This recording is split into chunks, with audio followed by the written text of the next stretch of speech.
Philosophers have long been interested in justice in a couple of different senses of that term. One sense that we're interested in is justice in the sense of retributive justice, that is, justice as regards punishment for wrongdoing. Another is distributive justice, which is justice as regards the distribution or the allotment of goods in a society. You've been reading John Rawls's classic book, A Theory of Justice. And in that book, Rawls is offering a theory of justice in the second sense. That is, justice in the sense of distribution. So, what he's addressing there are, putting it practically, questions like these: how should wealth be distributed in a society? What should minimum wage, what should it be? What should taxes be like? Um, who in a society should have access to political office or voting rights? So those are questions about distribution, distribution of goods. So that can include money, but it can include other things as well. And Rawls is offering a theory, okay, a theory of just distribution of goods in a society. Now his theory can be stated briefly, but putting it in a way that is comprehensible might take a little more time. So I'll start with the brief version, but then I'll elaborate. What he says is that a just society is one that is run on principles that everyone would agree to from what he calls the original position. What exactly is the original position? Well, that's just a technical expression, so you shouldn't know what he means yet. He's got to explain what he means. And the original position is not a sort of place in space time that you can travel to, okay, and visit. It's more of a thought experiment, okay? It's an imaginary place. And what is this imaginary place like? Well, consider this quotation, which is you can find in your notes, the notes that I gave you. He says, "No one knows his place in society." That's in the original position. No one knows his place in society, his class position or social status, nor does anyone know his fortune in the distribution of natural assets and abilities, his intelligence, strength, and the like. I shall even assume that the parties do not know their conceptions of the good or their special psychological propensities. The principles of justice are chosen from behind a veil of ignorance. Okay, I assume by special psychological propensities he means things like intellectual abilities or emotional capacities. So, the original position is this imaginary place where if we were there, we wouldn't know much of anything about ourselves. So imagine we're trying to we're starting a new country and we're trying to decide what it's going to be like. But we're making these choices from a place where we have no idea what our peculiar, that is our particular place in society will be. So if I am making such choices from the original position, I don't know what, for example, my IQ is going to be. It could be really high. It could be, 175 or something, but it could also be 75. I don't know whether I'm going to be quite physically capable or whether I'll have some serious physical disabilities. I don't know whether I'll be healthy or whether I'll be disease ridden, whether I've got good eyesight, whether I'll be blind. So I know very little about what I'm going to be like, and given that I don't know what sort of talents I'm going to have, what sort of jobs I could actually do well. Rawls wants us to ask, what sort of principles of distribution are you going to choose for this society, given that you don't know what you're going to be like in it? You don't know what sort of job you can have. You don't know what your IQ is going to be, your physical abilities. You don't know what sort of family you're going to be born into, what sort of ethnicity or even gender or sex you will be. What sort of principles of distribution are you going to choose from that position? And Rawls says, from that position, principles we would all agree on. Those are just principles of distribution. Okay, let's just look at one practical matter. Okay, and see if we can sort of apply this to that one practical matter. Let's talk about minimum wage. Imagine I'm choosing from behind the veil of ignorance, and I'm thinking, what do I want minimum wage to be? Now, in order to say have a high minimum wage, maybe there will have to be the wealthy in society will have to be taxed more heavily in order to make a higher minimum wage.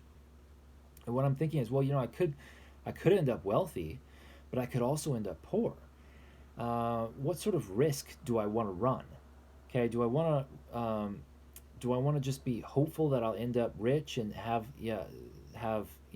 sort of lighter taxation on the rich in order to be even wealthier? Or do I want a higher minimum wage and higher taxes for others? Well, it seems like I am going to want a higher minimum wage. It seems, and Rawls would say the same, that one of our chief concerns, is that the absolute worst off we could be in society isn't going to be unbearably bad. He says our greater concern will not be with making it possible to be, filthy, filthy rich, um, but rather that life can't be too bad. We can't be too badly off financially, okay, or in the just distribution of goods in general. And so it seems like if my choice from behind the veil of ignorance, if I get to choose minimum wage, I'm not going to say something like $8 an hour. Okay, I don't know what minimum wage is in California, but I think in some states it still is something like $8 an hour. And suppose I enter society and I'm someone with a low IQ, and I'm in a state that has a a minimum wage of $8 an hour, and I'm just not capable of sort of working my way up to a position in society that's going to pay better than that. Well, what Rawls would say is, we're going to try to protect ourselves against being in that position. And the way we're going to do it, since we don't know what our natural gifts are going to be, is this: we're going to say, let's have a higher minimum wage. Let's have that as a sort of safety net. It can't get that bad for us. Okay, he thinks that's what we would choose from behind the veil of ignorance. Now, and I mentioned the following in your notes.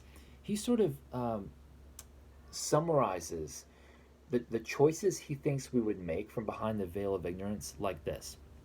He says we would choose society, principles of distribution, which can be described in these two ways. First, we would choose what he calls the principle of greatest equal liberty. And so here's a quotation. He says, according to this, each person is to have an equal right to the most basic liberty compatible with a similar liberty for others. The idea is, what we're going to choose, what we want in the society, is to have as much liberty as we can. But we want to make sure that we're not in a position when we enter the society, because we don't know who we're going to be, where we are without liberty. We want to make sure that we have access to at least some sort of basic liberties. Here's an illustration. Okay, so we might like it to be the case, maybe not too, but just let's indulge in this sort of fiction, that we would like it to be the case that just at our bidding we could hold any political office. So if I want to be president of the United States, all I have to do is wish it, and I've got it. Okay, anything I want to be. So that would be a great, sort of immense liberty to be able to do that, to just have any office, political office that you want the moment you want it. Well, here's the trouble. We're not going to want a society, Rawls says, in which people can have that, because not everyone can have that liberty. So if I have the liberty to choose any office I want in society, that's in conflict with everyone else having that liberty. Not everybody can be president at the same time. And so what he thinks we would want is as much liberty as we can have, given that those liberties for any particular individual aren't so great that they conflict with other individuals having that same liberty. Okay? And so basically he thinks that we're going to protect ourselves from a complete loss of liberties. And what that means is not having the chance for this sort of immense liberty, like you just get to have whatever position in life you want. However, this principle of greatest equal liberty does ensure that we're going to have some liberty. Okay, we have as much as we can, so that no the liberties of any two individuals are not going to come into conflict with one another. Okay, so that's the first principle, the principle of greatest equal liberty. The second one, and I'll read a quotation from this too, is we call it the difference principle. Okay, sometimes that's only applied to part of this, but for our purposes, let's call it the difference principle. And what he says is that social and economic inequalities are to be arranged so that they are both reasonably expected to be to everyone's advantage, and B, attached to positions and offices open to all. Okay, they're to be arranged so that, again, they are reasonably expected to be to everyone's advantage, and so that they are attached to positions and offices open to all. Notice an important point that he's making here, or claim, perhaps I should say. What Rawls is saying or suggesting with this is that the principles we're going to choose are not they're not what we would call egalitarian or strict egalitarian principles. In other words, we're not concerned that the distribution of goods throughout a society is exactly equal. Everyone has exactly the same amount of stuff. He doesn't think we would choose that. Now, why is that?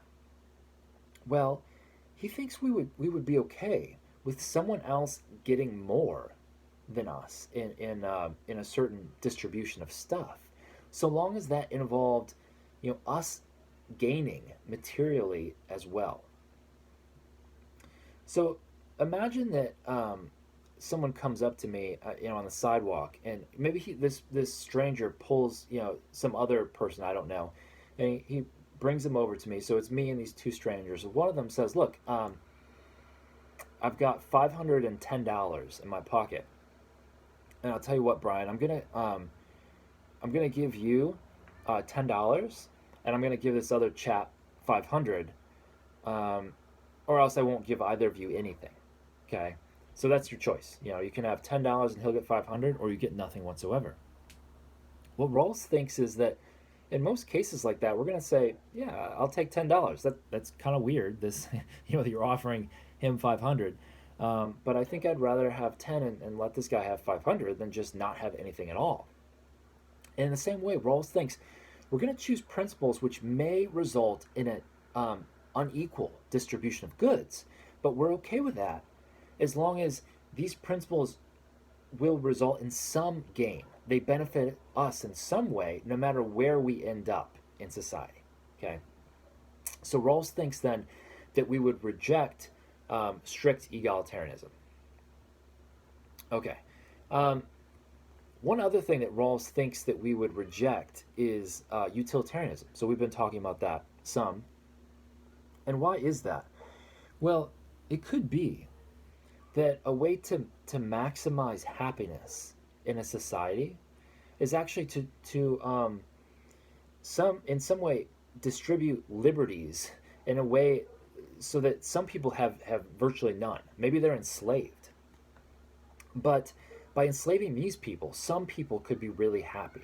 Imagine that there are, say in the United States, 20 people who are just unprecedented geniuses. Okay, they could immediately develop, say, vaccines for COVID-19 or for all kinds of things. They could cure cancer, do all these great things, but they're also unprecedentedly lazy. You can't get them to do anything. The only way to get them to help the rest of us out is to enslave them and to somehow, like on pain of torture, make them do some good for society.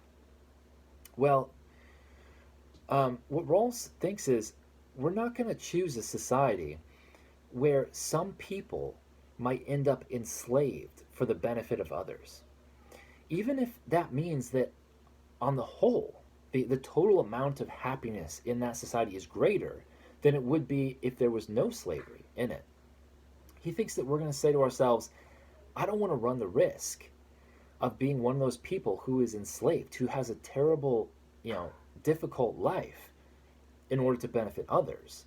Even if that means that society as a whole is less happy, even if it means that I don't have a chance to be, as happy as I might otherwise have been, I would rather choose principles of distribution that ensure that my life isn't too bad. Okay, that I'm not going to be one of these people who are has a really bad lot in life for the sake of others. So that, in short, is Rawls's theory. Okay, so he rejects utilitarian principles of distribution. Okay, why does he reject it? Well, because he thinks we would reject it from the original position. Okay, in his position of deciding what principles of distribution we would want in a society, we would reject utilitarian principles because basically out of self-interest, he thinks we would say, I don't, I'm afraid I'm going to end up in a really bad position um, in order to benefit others, in order to make others happy. So we'd reject that. He also thinks we'd reject strict egalitarianism. That is exactly equal distribution of goods. Okay, we're not concerned with that, he thinks, so long as unequal distribution will benefit us in some way. So those are both things that could be asked of you on the test. What does Rawls think about strict egalitarianism? Now, there's a way of presenting that question in a way that makes strict egalitarianism sound, well, it sounds like something a philosopher might want to accept, frankly. And it's the sort of thing that if you hadn't studied the Rawls, hadn't watched this video or studied the notes, you might guess, you probably would guess, yeah, I think Rawls is probably a strict egalitarian. Um, I'm probably going to ask you about that, and the answer is no, he's not. Okay, and the reason he's not is that he thinks we're not. Okay, from behind the veil of ignorance, we wouldn't choose that. So I will likely ask you about the basic sort of theory, but also I will test your comprehension of his reactions to strict egalitarianism and to utilitarianism and his reasons for rejecting both of them.